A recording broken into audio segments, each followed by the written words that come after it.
નમસ્કાર દર્શક મિત્રો, બોટાદ દસ્તક ન્યૂઝમાં આપનું હાર્દિક સ્વાગત છે અને હું છું એલડી મકવાણા। આપ જોઈ રહ્યા છો બોટાદ દસ્તક ન્યૂઝ। હવે પછીના સમાચાર વિગતવાર। સ્મશાનનો રસ્તો બંધ થતાં લોકોએ ચક્કાજામ કર્યો। સુરેન્દ્રનગરમાં ફાયર સ્ટેશનના બાંધકામને કારણે રસ્તો બંધ, અનુસૂચિત જાતિનો વિરોધ। સુરેન્દ્રનગરના ભોગાવો રિવરફ્રન્ટ રોડ પર આજે અનુસૂચિત જાતિ સમાજે ભારે વિરોધ પ્રદર્શન કર્યું। મહાનગરપાલિકા દ્વારા નવા ફાયર સ્ટેશનના બાંધકામને કારણે સમાજના સ્મશાનનો મુખ્ય રસ્તો બંધ થઈ ગયો છે।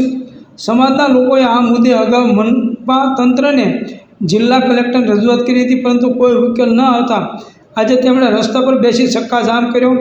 આંદોલનકારીઓએ ચેતવણી આપી છે કે જો યોગ્ય નિરાકરણ નહીં આવે તો જિલ્લા કલેક્ટર કચેરી આગળ અંતિમ વિધિ કરવામાં આવશે।